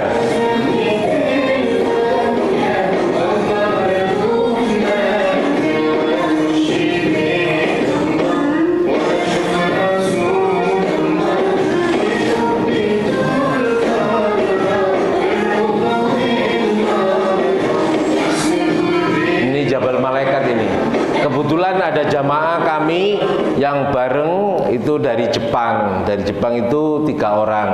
Jadi orang Indonesia yang kerja di sana, jamaah umrohnya bareng, ketemu di Jeddah. Bapak-bapak, ibu-ibu yang saya hormati, ya umroh sebenarnya tidak mahal. Kalau menurut Quran umroh itu gratis. Nanti bapak-bapak janjian sama saya di pintu Babus Salam. Cuma karena jauh naik pesawat, ada hotel, itu yang jadi. Kalau umrohnya gratis. Ya, jadi bapak-bapak jangan pikir umroh mahal, enggak. Umrohnya gratis karena kita naik, terus kita nginep di hotel, kita perlu makan, terus kita tidak mengerti bahasanya. Ya, kalau misalnya ke Jatimulya mungkin bahasanya kan bahasa Indonesia ya, itu. Jadi umroh itu gratis, cuma bayar pesawatnya, bayar visanya, bayar ya hotelnya dan sebagainya. Dari saya mungkin itu ya, mudah-mudahan menginspirasi kita ya. Setelah kita mendengar kajian ini, minimal doa, ya Allah panggil kami ke Baitullah ya Allah. Kalau Engkau berkehendak ya Allah, tidak ada yang bisa menghalangi. Dibuktikan dengan apa? Nabung via travel bisa, nanti kita jelaskan. Ya, uangnya Bapak lihat setiap saat. Ya, kita punya sistem. Dan kita mempunyai manajemen bahwa sebulan sebelum berangkat udah close. Jadi sudah tiketnya sudah, hotelnya sudah, visanya sudah. Insya Allah kami berikhtiar ya pasti berangkat, pasti pesawatnya, dan pasti hotelnya. Banyak kemarin yang kami temui ya dari Jawa Timur ya, itu datang ditolak sama ini. Jadi kita pastikan semuanya, mudah-mudahan ini ikhtiar. Jadi nggak ada susulan kurang 2 minggu misalnya mau daftar sudah kami nggak terima, karena nanti itu akan pusing ya, pusing. Nah, atau orang punya ini kurang seminggu daftar, oke. Ya, banyak mungkin bapak-bapak, ibu-ibu lihat di medsos. Itu saja, mudah-mudahan minimal menginspirasi kita untuk berazam ke Baitullah. Dari saya itu saja. Mungkin nanti kalau ada pertanyaan setelah guru saya Bapak Ustadz Hasan menerangkan kajiannya, ya bisa menguatkan takwa kita kepada Allah Subhanahu wa taala. Wabillahi taufiq wal hidayah. Wassalamualaikum warahmatullahi wabarakatuh. Assalamualaikum warahmatullahi wabarakatuh. Alhamdulillah alladzi anzala sakinata fi qulubil mu'minin liyazdadu imana ma imanihim. Asyhadu an la ilaha illallah wahdahu la syarikalah wa asyhadu anna Muhammadan abduhu wa rasuluh. Allahumma shalli wa sallim ala nabiyinal karim wa ala alihi wa azwajihi wa dzurriyyatihi. Alhamdulillah, bapak-bapak, ibu-ibu yang kami banggakan, kami syukuri, kami hormati, juga terlebih Bapak Ketua RW, Bapak Ketua Masjid, semuanya. Pada kajian umum ini saya ingin berbagi catatan berkenaan dengan menguatkan takwa dengan silaturahim seperti yang menjadi judul di depan masjid kita. Kalau kita melihat, ini pekerjaan kita hari-hari. Ihdinas siratal mustaqim. Ya Allah, tunjukkanlah kami kepada jalan yang lurus. Allah menjawab langsung. Ketika kita mengatakan ihdinas siratal mustaqim, itu pada suratul Fatihah, pada suratul Baqarah ada jawabannya. Dzalikal kitabu la raiba fi hudalil muttaqin. Inilah Quran, tidak ada keraguan di dalamnya, petunjuk bagi orang yang bertakwa. Agar takwanya tercapai, ada latihan tahunan. Kita ibadah siam di bulan Ramadan. A'udzubillahi minasyaitonirrajim. Kutiba alaikumusiyam kama kutiba alal ladzina min qablikum la'allakum tattaqun. Takwa dipoles terus. Mengapa? Karena kalau tidak bertakwa susah mendapatkan petunjuk dari Al-Quran. Padahal kita ingin berada di jalan yang lurus, tembus langsung masuk surga. Itu tidak bisa kalau tidak melalui Al-Quran. Maka Quran itulah yang turun di bulan Ramadan, yang menjadi kabar gembira, yang menjadi rahmat bagi kita orang-orang yang beriman. Nah, prosesnya kira-kira seperti ini. Ada konsistensi yang harus kita lakukan, bahwa ihdinas siratal mustaqim ini berarti kita harus belajar Al-Quran, kita harus mendalami Al-Quran, dan itu diingatkan tiap tahun dengan Ramadan yang sangat kita syukuri. Mudah-mudahan umur kita sampai pada Ramadan berikutnya, dan itu harus melahirkan kegembiraan kita bersama Al-Quran. Nah, kalau kita bicara takwa yang menjadi target di bulan Ramadan, maka takwa dan silaturahim itu begitu kuat kaitannya. Sebagaimana disebutkan dalam surah An-Nisa ayat 1. A'udzubillahi minasyaitonirrajim. Ya ayyuhan nasu taqu rabbakumul ladzi khalaqakum min nafsin wahidah wa khalaqa minha zawjaha wa batha minhuma rijalan katsiran wa nisaa wattaqullaha alladzi tasaaluna bihi wal arham. Bertakwalah kalian kepada Allah yang dengan nama Allah, keagungan Allah, berkah dari nama Allah yang demikian besar, demikian agung, demikian mulia, kita saling meminta tolong dan kita menjaga silaturahim. Innallaha kana 'alaikum raqiba, dan ini kita lakukan secara bertanggung jawab karena Allah itu begitu dekat dengan kita. Jadi ada erat kaitannya antara takwa dan silaturahim. Maka apa sebenarnya silaturahim? Kalau kita merujuk kepada kamus yang terkenal yang disebutkan oleh Ar-Raghib Al-Isfahani, beliau sering mengupas kalimat-kalimat yang harus difahami atau terkadang terasa asing sekalipun untuk orang Arab. Silaturahim itu adalah dua kalimat antara wasola, menghubungkan sesuatu dengan sesuatu, dan ar-rahim. Sedangkan ar-rahim sendiri khusus, itu mengingatkan kita pada ibu kita. Pada ibu kita ada rahim. Maka yang disebut dengan silaturahim sebenarnya hubungan antar karib kerabat. Jadi kalau saya dengan bapak-bapak, ini kewajibannya bukan silaturahim. Saya dengan bapak-bapak ini kewajibannya ukhuwah Islamiyah. Tapi saya dengan adik kakak saya dengan paman saya dengan istri dan besan saya yang terikat atau dengan adik ipar saya, itu hubungannya ukhuwah, hubungannya silaturahim. Sebagaimana disebutkan di dalam penjelasan berikutnya. Adapun silaturahim adalah berbuat baik kepada karib kerabat sesuai dengan keadaan orang yang hendak menghubungkan dan keadaan yang mau dihubungkan. Terkadang berupa bantuan harta, terkadang berupa bantuan tenaga atau berkunjung, memberi salam. Memberi salam itu salam pada si A, menunjukkan bahwa kita berdamai dengan orang tersebut, terutama dengan keluarga kita. Ditambah dengan hubungan karena pernikahan.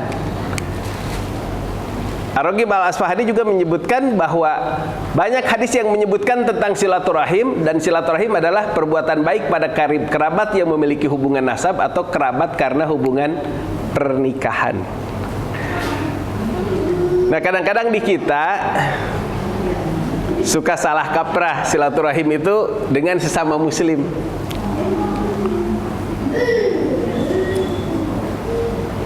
Kadang-kadang demi hubungan dengan sesama muslim kita tinggalkan atau kita kurang dekat dengan adik, kakak, paman, bibi, ipar. Padahal itu pondasi untuk ukhuwah Islamiyah.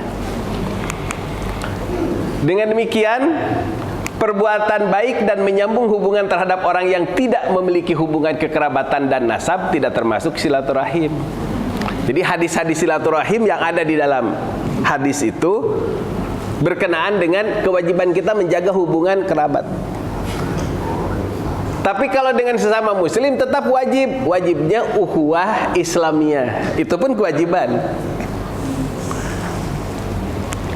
Adapun hadis misalnya la yadkhulul jannata qati'ur rahim, tidak akan masuk surga orang yang memutus silaturahim. Itu kalau kita jelek hubungan dengan kakak, dengan adik, padahal sama-sama satu ayah, satu ibu. Diperkuat lagi dengan ikatan Islam, sama-sama muslim, adik, kakak.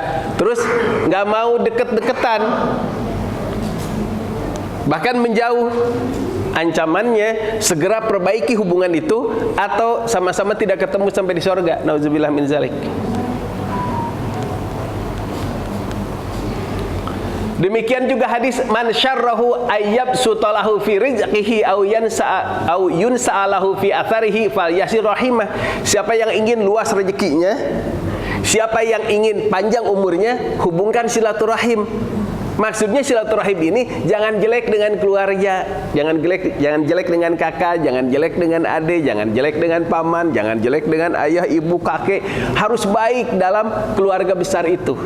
Termasuk yang kita terhubung sebab pernikahan, dengan istri, dengan kakak istri, adik istri, dan lain-lain. Jaminannya kalau kita mau menjaga silaturahim, rezeki kita itu akan mudah, umur kita akan panjang. Dan hadis ini benar-benar jadi pegangan orang-orang Arab, Pak. Makanya mereka bikin usaha-usaha besar itu atas nama keluarga.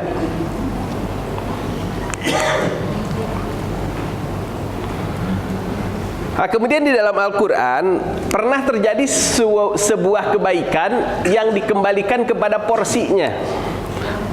Maksudnya apa? Karena perjuangan, terkadang kakak, adik, ayah, ibu itu bisa terpisah antara tauhid dan musyrik. Dulu sampai terjadi peperangan ayah dengan anak, abang dengan adik, karena abangnya di Madinah, adiknya masih di Mekah. Karena anaknya berhijrah ke Madinah, ayahnya masih di Mekah. Dulu sempat berperang. Tapi ketika Islam itu sudah menguasai Mekah dan Madinah, atau bahkan semenjak di Madinah itu juga semakin banyak muslimin itu, dan umat Islam itu menjadi semakin luas, maka waris-mewaris yang asalnya itu karena sesama akidah dikembalikan lagi karena urusan kekerabatan. Di sini ada kalimat, dan orang-orang yang beriman sesudah itu dan kemudian berhijrah dan berjihad bersama kalian, maka orang-orang itu termasuk golongan kalian juga. Dan orang-orang punya hubungan kerabat itu lebih berhak terhadap sesamanya di dalam kitabullah daripada yang bukan kerabat. Ini ada sababul wurudnya. Maaf, ada sababun nuzulnya. Dalam sababun nuzulnya seperti ini. Dulu kata Ibnu Abbas radhiyallahu anhuma, Nabi Muhammad sallallahu alaihi wasallam mempersaudarakan di antara sahabat-sahabatnya Muhajirin dan Ansor. Saking merasa bersaudaranya, mereka itu saling waris-mewarisi. Kalau saya meninggal harta saya buat si Anu, itu saudara seakidah. Kalau saya meninggal hartanya dibagi dengan si Anu, itu saudara seakidah. Tetapi ketika turun surat Al-Anfal ayat 75, maka mereka meninggalkan waris-mewarisi berdasarkan akidah, dikembalikan kepada hukum waris berdasarkan persaudaraan nasab keluarga.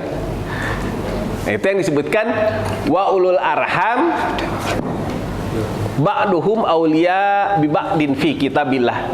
Adapun yang saling bersaudara itu lebih berhak dengan waris daripada yang saudara seakidah. Jadi sempat bergeser karena persoalan perjuangan, tapi kemudian dikembalikan lagi kepada yang semestinya. Nah, hadis-hadis tentang silaturahim ini menjadi kewajiban bagi kita agar menjaga pohon keluarga besar kita masing-masing. Pohon keluarga besar kita, kakek, nenek, punya anak, itu jadi ayah kita, jadi ibu kita, kemudian ada yang jadi paman, ada jadi uwa, pak de, pak le, kemudian kita, kemudian punya adik, ada ponakan. Itu pohon keluarga besar itu harus dijaga. Karena menjaga pohon keluarga besar ini memanjangkan umur dan meluaskan rezeki. Meluaskan rezeki. Maka sampai dikatakan nggak akan masuk surga kalau kita jelek dengan keluarga kita sendiri. La yadkhulul jannah qati'ur rahimin, nggak akan masuk surga. Gitu. Ini contoh misalnya kalau mudah-mudahan kita sama-sama lagi balik lagi ke Mekah ke Madinah, yang belum berangkat mudah-mudahan juga berangkat. Kita sering melihat supermarket bin Daud. Kenapa disebut bin Daud? Ini karena keluarga Bani Daud. Jadi yang menjadi CEO, menjadi pemimpin perusahaan, menjadi sekretarisnya, menjadi pemegang usaha di berbagai cabang, itu kebanyakan keluarga.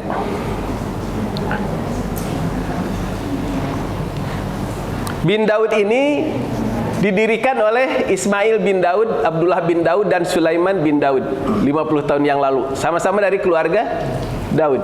Misi visinya memberikan layanan kepada para pelanggan dan menjadi pengecer terkemuka di kerajaan Arab Saudi. Pertama dibuka tahun 84. Maret 2022 bin Daud Holding Company laba bersih setelah zakat dan pajaknya itu 1,9 triliun. Dan itu naik rata-rata 7% per tahun. Jadi benar-benar dijadikan pegangan.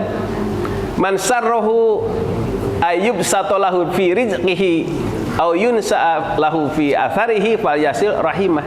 Kalau mau panjang umur, mau luas rezeki, ya harus menjaga hubungan baik dengan keluarga.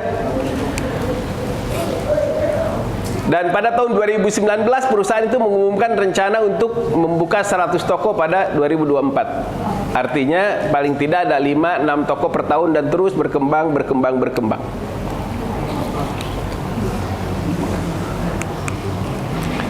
Kemudian kalau kita lihat di majalah Forbes itu ada 100 keluarga Arab. Bukan cuma bin Daud, ada bin Laden. Kita kenal bin Laden. Bin Laden itu perusahaan konstruksi. Konstruksi hotel-hotel di Mekah, di Madinah itu Bin Laden. Dan kalau tender, Bin Laden itu selalu menang untuk membersihkan Masjid Nabawi dan Masjidil Haram. Karena ketika mengajukan tender, beliau itu hanya mengajukan tender itu 1 real aja harganya. 1 real.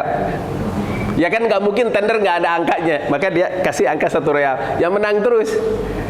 Ya berkahnya tender untuk hotel-hotel seluruh Mekah dan Madinah itu ya dipegang oleh Bin Laden. Nah itu bukan hanya satu, bukan hanya Bin Daud, bukan hanya Bin Laden, tapi banyak. Itu ada sampai dikatakan yang menjadi backbone ekonomi, menjadi tulang punggung ekonomi Timur Tengah itu adalah family business, bisnis keluarga.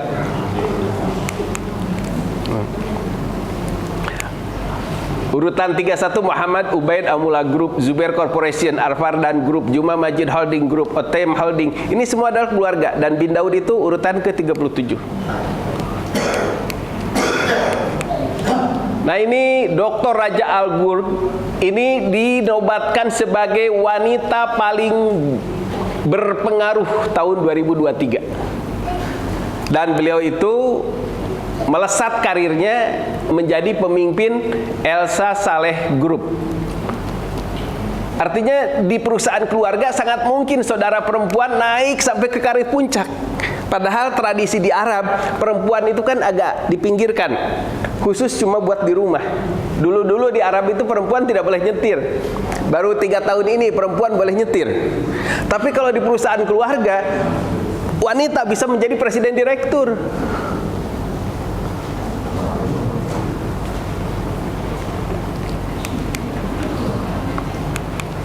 Nah ini Esa Saleh Al Ghurb ini beliau menjadi pemimpin dari perusahaan dan urutannya urutan ke-38 dari 100 keluarga yang punya family business di situ. Ini bukti bahwa menjaga hubungan silaturahim itu akan memperbanyak rezeki. Kalau di kita kan susah itu kadang-kadang kalau bisnis nggak mau sama keluarga, nggak mau sama saudara. Riweuh jeung dulur mah gitu. Susah kalau sama keluarga. Sebenarnya nggak begitu. Justru dengan keluarga itu memudahkan rezeki. Terbukti.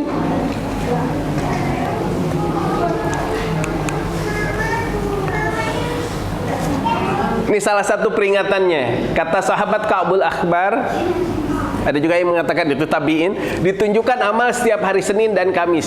Dia amal-amal kita itu di-save, kalau bahasa komputer di-save ke buku besarnya Senin dan Kamis.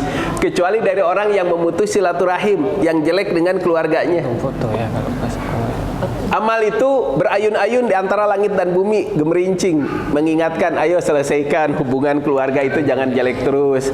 Ayo selesaikan ini, amal saya nggak naik ke atas nih. Kalau kalian adik kakak, paman bibi, ponakan semua nggak baik, ayo selesaikan, ayo selesaikan. Ibunya gimana? Ini bagus loh. foto maksudnya kan nampak lah tahu sih Nampak gimana? Nampak-nampaknya. Aku ada foto lagi. Ada hadis yang sangat inspiratif di dalam tafsir Ad-Durrul Mansur. Kami sedang duduk bersama Rasulullah dalam kelompok pada malam Arafah. Ini ceritanya di malam Arafah nih. Lagi haji nih, mau doa. Backgroundnya dapat, meja-meja. Ketika mau lagi duduk-duduk itu, kemudian beliau mengatakan, kami tidak mengizinkan seseorang yang sedang memutus tali kekerabatan untuk berada di majelis kami. Jadi yang masih jelek hubungan dengan keluarga, jangan duduk di sini. Yang masih jelek hubungan dengan keluarga, jangan duduk di sini. Maka ada orang yang berdiri pergi meninggalkan majelis ini. Anak muda yang ada di ujung lingkaran, di ujung halakoh. Maka dia mendatangi bibi dari pihak ibu. Ternyata dia ini lagi jelek hubungan dengan bibinya, bibi dari pihak ibu. Maka dengan ketus bibinya mengatakan, "Maja abika, apa yang bikin kamu jadi kesini sekarang?" Mungkin ya karena masih ada masalah. Kemudian kata sang pemuda bahwa Rasul tadi mengatakan saya nggak boleh duduk di majelis Rasul kalau saya masih ada jelek dengan keluarga. Nah ini sekarang saya kesini mau minta maaf. Artinya dikatakan bahwa Nabi itu nggak mengizinkan kalau masih ada permusuhan kronis nih dalam urusan silaturahim, maka keduanya saling bermaafan. Ya, bibinya juga orang yang beriman, seorang muslimat mukminat, begitu disebutkan, begitu kata Rasul, langsung memaafkan, barulah sang pemuda itu kembali. Kemudian kata Nabi, "Mali lam aru ahadan qama minal halaqati ghairuka." Nah, ketika dia datang, Nabi mengatakan, "Kok cuma kamu yang pergi, kemudian balik lagi? Kenapa?" Fahbarahu bimaqala ya khalatihi wa maqalat lahu. Kemudian sang pemuda mengatakan, "Ya, saya sudah minta maaf sama bibi saya dan bibi saya pun sudah memaafkan saya." Kemudian kata Rasulullah, "Ijlis faqad ahsanta." Duduklah karena kamu telah berbuat baik. Sesungguhnya rahmat Allah tidak akan turun pada suatu kaum yang di antara mereka ada yang lagi putus hubungan silaturahim. Ini kita lagi kumpul begini. Ini pada saat kita sedang kumpul ini, kita pun jangan jelek pada keluarga kita masing-masing. Jangan duduk di masjid itu sebagai alasan untuk menjauh dari keluarga. Di rumah pusing daripada dimarahin istri terus balik aja, duduk aja di sini ngaji gitu kan. Masjid jadi suaka nih. Gitu kan? Atau jelek hubungan dengan keluarga, minggat dari Jawa Tengah atau dari Lampung, minggat terus ke Bekasi gitu. Terus jadi ahli masjid, tapi dengan ayah ibunya tetap jelek. Itu nggak boleh. Harus ada upaya memperbaiki hubungan dengan keluarga. Kenapa? Karena Rasul tidak ingin majelis Rasul diisi oleh orang-orang yang jelek dengan keluarganya masing-masing. Sebab kalau majelis Rasul diisi oleh orang yang jelek dengan keluarganya masing-masing, apa kata orang? Dia mau kumpul sama Nabi itu cuma alasan untuk menjauh dari keluarganya saja. Maka Nabi mengatakan, rahmat Allah tidak akan turun pada suatu kaum yang di kaum tersebut ada orang yang memutus silaturahim. Kemudian dalam riwayat yang lain, riwayat At-Tabrani dan Sahih, sahabat Ibnu Mas'ud radhiyallahu anhu duduk setelah subuh dalam sebuah lingkaran. Kemudian beliau mengatakan, asyuddullaha qata'a rahimin lama qad qama anna. Saya berlindung dari orang yang memutus silaturahim. Kalau ada orang yang masih jelek hubungannya silaturahimnya, ayo berdiri dan perbaiki hubungan silaturahim itu. Kemudian beliau mengatakan, kami ingin berdoa karena pintu langit itu tertutup bagi orang-orang yang memutus hubungan silaturahim.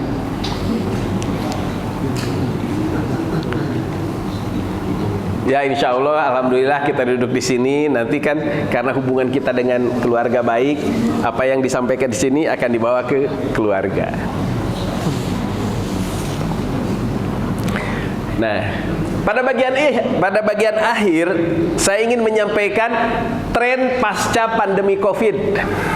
Alhamdulillah kita bersyukur semua kita ini adalah survivor. Semua kita ini adalah orang-orang yang diselamatkan dari musibah 2 tahun Covid-19 itu kan. Apapun teorinya tentang Covid-19. Tapi alhamdulillah. Dulu-dulu sholat aja di sini renggang-renggang, kemudian suara sirine terus hampir tidak henti-hentinya terdengar. Ada mungkin dari keluarga kita juga yang meninggal pada saat itu. Saya punya sahabat dekat, ayah ibunya itu hanya terpisah 4 hari saja. Ibunya meninggal, 4 hari kemudian ayahnya. Dan yang seperti itu banyak terjadi. Nah, karena peristiwa Covid-19 sampai haji pun sempat ditunda, dalam arti tidak terbuka untuk umum, hanya orang-orang di sana saja. Umrah pun sempat ditutup, Masjidil Haram juga sempat ditutup. Maka ada tren sedih dan pilu terpisah jarak pada masa Covid-19 membuat cita-cita tertinggi keluarga adalah bertemu di pelataran Masjidil Haram. Karena pada waktu Covid banyak orang yang saling menasihati, ayo cepat sembuh, sembuh, kalau sudah sembuh kita sama-sama umroh, ayo sembuh, kalau sembuh kita sama-sama umroh. Maka sekarang ini banyak umroh keluarga. Salah satunya nazar kalau sembuh dari Covid mau berangkat umroh bareng-bareng. Itu tren baru, bukan cuma di Indonesia. Dari Kazakhstan, dari Uzbekistan, dari Turki, dari Amerika, dari Eropa. Covid ini kan melanda seluruh dunia waktu itu. Sekarang banyak orang yang umroh itu berkeluarga, keluarga besar. Mengapa? Tadi nazar, kalau sembuh ayo kita umroh bareng-bareng. Tetapi bukan hanya itu, merasakan keberkahan keluarga, doa dikabul ketika bareng-bareng umroh. Ada lagi tren baru, RUPS di kamar Hotel Mekah Madinah, atau RUPS di ruang makan Hotel Mekah Madinah. Banyak sekarang para pemegang saham perusahaan-perusahaan muslim, RUPS nggak di hotel-hotel Indonesia, RUPS-nya di Mekah Madinah. Selesai program bawa doa ke Raudhah, selesai bikin keputusan bawa tawaf bareng-bareng, RUPS-nya di sana. Ini juga tren baru. Ya, bapak-bapak yang punya perusahaan, ayo nanti kalau RUPS di sana aja. Sekalian doanya di Raudhah. Perusahaannya itu dia bawa berdoanya sambil tawaf. Karena kalau sudah bikin program kemudian dibawa doa di Raudhah atau dibawa tawaf sunnah, Masya Allah, berkahnya terasa. Dan itu sudah beberapa yang berulang tiap tahun atau tiap berapa tahun memilih di sana. Dan Ewin Tours juga menyelenggarakan pernikahan di Hotel Madinah, insya Allah Agustus 2025 ini. Ada yang bekerja di Jerman, qadarullah dapat jodoh orang sana. Cutinya kan sebentar, kalau pulang nggak bisa umroh, kalau umroh nggak bisa pulang. Maka mereka yang dari Jerman ke Mekah Madinah, walinya dibawa oleh kami. Insya Allah 6 orang baru menikahnya di sana. Ya, ini calon suaminya dia orang Rumania. Orang Rumania kerja di Jerman, qadarullah bertemu dengan Nadia Miftah Karima. Ini nama anak ini yang ngasih nama saya dulu. 24 tahun lalu. Sekarang sudah kerja di Jerman. Nah, kemarin ta'arufnya itu lewat WA. Biasa sekarang nih Gen Z itu ta'aruf pakai WA. Konsultasi dengan orang tua pakai WA. Saya bagian di situ. Karena saya juga jadi konselor buat mu'alaf orang asing. Beberapa orang yang kerja di perusahaan asing, kalau mau tanya-tanya Islam sering nanya, dipertemukan dengan keluarga atau pegawai yang kenal saya. Dan juga konselor pernikahan bagi diaspora TKI yang akan menikah dengan muslim warga negara asing. Nah, setelah disepakati, orang tuanya datang kemarin ke rumah. Ini istri saya datang ke rumah mengkonfirmasi bagaimana caranya dan bagaimana pernikahan di sana. Kenapa memilih nikah di sana? Bu, dihitung-hitung biaya penyelenggaraan pernikahan di Indonesia itu bisa lebih besar dari biaya umroh sekeluarga. Coba aja kalau kita menyelenggarakan pernikahan, bikin di gedung mana gitu, yang diundang berapa ribu, apalagi tokoh-tokoh, orang-orang yang terkenal. Biaya pernikahan itu mahal. Nah, kalau pasca Covid kan udah biasa itu nikah itu tinggal diumumkan di Facebook, kami sudah menikah, diumumkan di TikTok, kan begitu. Apalagi Gen Z sekarang duduk lama-lama di pelaminan itu capek mereka. Biasa yang instan-instan. Maka ketemulah solusi. Biaya besar pernikahan itu dipakai umroh bareng sekeluarga, nikah di sana. Setelah itu baru pulang itu tinggal syukuran sederhana bersama tetangga aja. Tidak harus ngundang teman kantor lagi. Teman kantor sudah tahu dari Facebook.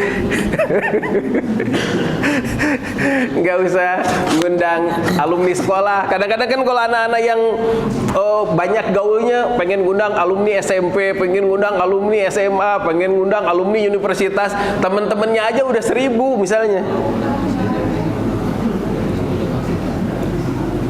Mereka cukup diberitahunya lewat Facebook aja sekarang. Tinggal pas pulang syukuran dengan tetangga satu RT. Pernikahannya berkah, dilaksanakannya di tanah suci. Biaya pernikahan yang besar bisa dipakai umroh sekeluarga. Itu tren sekarang. Tren sekarang. Maka insya Allah Ewin Tours pun siap memfasilitasi ini. Umroh keluarga eksklusif atau umroh bersama diaspora TKI. Kemarin pada waktu kami berangkat dengan Pak Ahri dan keluarga, alhamdulillah itu pun keluarga besar juga karena bapak ibu dengan keluarganya, gitu. Itu ada yang dari Jepang, kerjanya di Jepang. Kalau pulang ke Indonesia nggak bisa umroh. Kalau umroh karena cutinya sebentar nggak bisa ke Indonesia, maka ketemunya di tanah suci. Kita bawa keluarganya dari sini, mereka datang dari Jepang, melaksanakan umroh bareng. Pulangnya yang bisa pulang ke Indonesia, bisa pulang ke tempat kerjanya. Insya Allah tahun ini juga di samping ada yang pernikahan, ada juga dari Jerman itu 3 orang. Tapi mungkin bukan Agustus, katanya Desember akan ikut umroh juga, tapi mohon keluarganya dari Indonesia dibawa oleh kami. Insya Allah kita bisa siapkan RUPS di Tanah Suci, juga kita siapkan pernikahan di Tanah Suci. Ini pertama kita akan coba Agustus ini, kemudian umroh plus tur Eropa. Di Andalusia itu banyak pelajarannya. Pelajaran kenapa Islam jatuh, kenapa Islam menjadi dikuasai oleh Nasrani kembali. Padahal Andalusia itu pernah menjadi kekhalifahan Umayyah II. Atau tur umroh plus Mesir. Kita akan mempelajari sirah jihad Nabi Musa versus Fir'aun. Ini menarik kalau kita kajinya di sana. Atau umroh plus Turki. Kita melihat bagaimana Turki Utsmani itu berkembang dan berjaya. Nah, kenapa kita bisa mengadakan itu? Karena memang alhamdulillah saya juga sering ke Jepang mengisi acara di sana. Kemarin dengan Pak Edi Azhari juga sama-sama ke Jepang.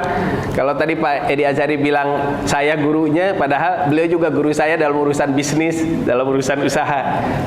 Kemarin ke Belanda juga sama-sama Pak Edi untuk berdakwah juga, untuk melihat juga bagaimana usaha bisa dikembangkan di sana dan bagaimana umroh bisa membawa diaspora dari Belanda ke sana. Kemudian anak saya juga di sini Pak, di Bekasi ini bikin FLC, Fuji Language Center. Banyak anak-anak muda kalau belajar di sini berangkat kerja ke Jepang. Ini juga pengumuman kalau bapak-bapak di Bekasi pengen anak-anaknya bekerja ke Jepang, insya Allah bisa di Fuji Language Center anak saya, dan tutor bisnisnya Pak Edi juga. Jadi sebulan sekali ketemu dengan Pak Edi, anak saya diajari bagaimana menyelenggarakan lembaga pendidikan dan hubungan dengan perusahaan yang bagus. Kemarin datang orang Jepang untuk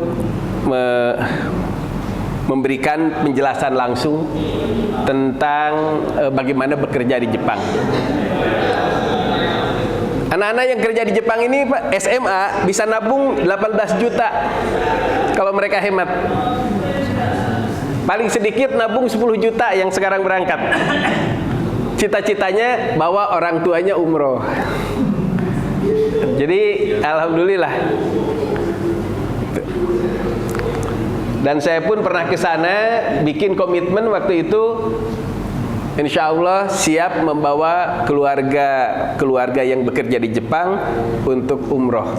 Jadi kami ke sana dulu dengan Pak Edi, sempat ke sana. Ini saya sekali, kemudian yang keduanya dengan Pak Edi, malah Pak Edi ketemu yang sama-sama dari kampung beliau ternyata.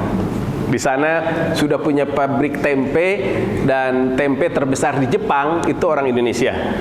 Jadi ketika saya ke sana karena dari kampung Pak Edi, malah saya ditempatkan dengan Pak Edi di mes perusahaan tempe itu. Dijemputnya pakai Alphard, ternyata itu Alphard itu hadiah buat karyawan yang rajin aja. Jadi luar biasa. Hadiah buat karyawan yang rajin. Nah, jadi demikian barangkali tentang silaturahim. Maka silaturahim itu merupakan ajakan agar kita makin kokoh dengan keluarga kita masing-masing. Mudah-mudahan sekeluarga itu bisa umroh bareng-bareng. Dulu sama-sama waktu kecil di bawah bimbingan ayah ibu kita. Kadang-kadang kita nangis bareng dengan adik kakak karena bertengkar. Kadang-kadang nangis bareng karena berebut makanan. Sekarang udah besar, udah masing-masing kadang-kadang berjauhan. Ada yang di Jakarta, ada yang di Bekasi, ada yang di Jogja, ada yang di Surabaya. Susah ketemu. Tapi bisa bertemu 12 hari bareng-bareng kita di Mekah, di Madinah, kita ziarah, dan itu kesannya nggak hilang-hilang walaupun sampai bertahun-tahun. Maka tren umroh bareng keluarga ini merupakan solusi yang baik bagi mengembalikan lagi ukhuwah, mengembalikan lagi persaudaraan, mengembalikan lagi silaturahim terutama dengan kerabat. Bahkan ya tadi tren pernikahan itu lebih murah ternyata kalau diselenggarakannya di tanah suci. Lebih murah. Ini saja yang bisa disampaikan. Aku qouli hadza astagfirullah li wa lakum. Terima kasih pada Masjid Baitul Mukhlisin beserta seluruh jajarannya. Kami senang, kesan pertama saya ketika kesini bersih, Masya Allah. Kering, kan apa? Tipenya itu udah bersih terus penataannya bagus sih. Kalau datang itu kering gitu, Masya Allah. Mudah-mudahan ini jadi contoh bagi masjid-masjid yang lain juga. Ber-AC enak. Jadi sebetulnya kalau manasik-manasik udah nggak perlu di hotel. Dari masjid ke masjid aja. Karena sekarang banyak masjid yang fasilitasnya sudah luar biasa. Insya Allah mudah-mudahan ini jadi kebaikan. Terima kasih kepada semuanya. Aku qouli hadza astagfirullah li wa lakum. Wassalamualaikum warahmatullahi wabarakatuh.